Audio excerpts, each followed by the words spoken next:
Welcome back sa Panahon TV. Sa usaping pangkalusugan naman po tayo ngayon na mainit ang panahon, kailangan din pagtuunan ng pansin ang seguridad ng mga pagkain. Ayon sa DOH, mas mataas po ang chance na makontaminate ang pagkain ngayong tag-init. Ilan po sa mga common causes nito ay ang hindi siguradong pinagmula ng tubig na ginamit para dito. Improper disposal of human waste, kasama na rin po dito yung mga unhygienic practices like spitting anywhere, blowing or picking the nose. At ang hindi po wastong paghahanda ng pagkain. So para maiwasan ang food contamination, narito po ang ilan sa mga dapat nating tandaan.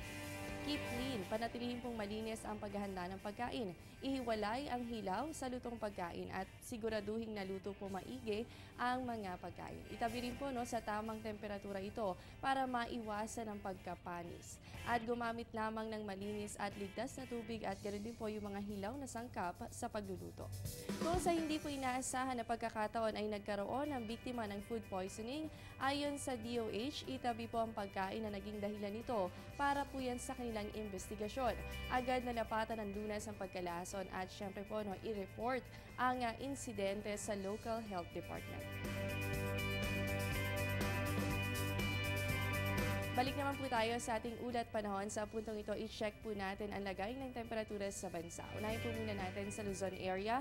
Sa Baguio, meron po kayong 15 to 23 degrees Celsius at asahan din po natin ang fair weather condition. Ganun din po dito sa Metro Manila na meron 25 to 35 degrees Celsius.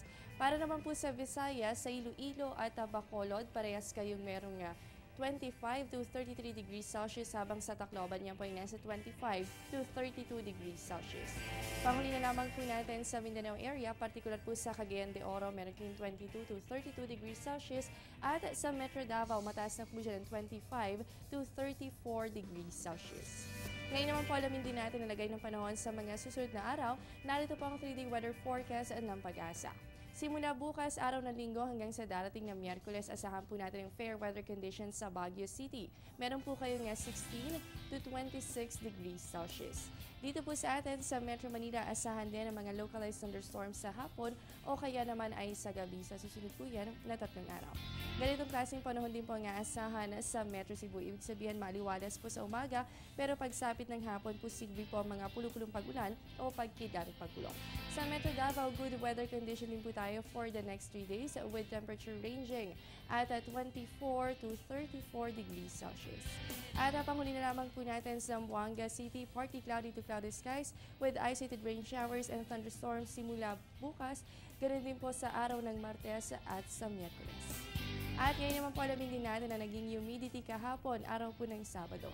Ang minimum humidity po natin ay nasa 38% at ang maximum humidity umabot po yan sa 84%.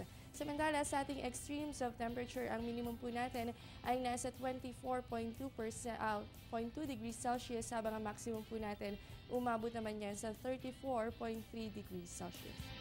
This hot and dry season, bukod po sa kakulangan sa tubig, ay merong posibilidad rin na maapektuhan nito ang supply ng kuryente sa bansa. So narito po ang ilan sa mga tips kung paano tayo makakatipid.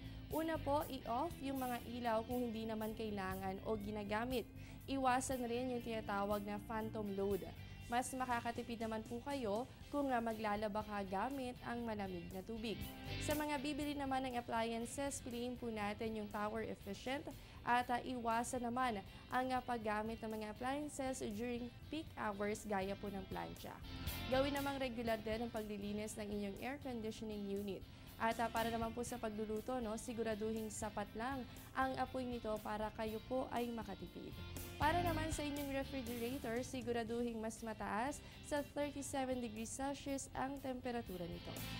Ilan lamang yan sa mga energy saving tips na for sure malaki po ang maitutulong sa inyo. Magbabalik pa po ang Panahon TV matapos ang ilang paalala.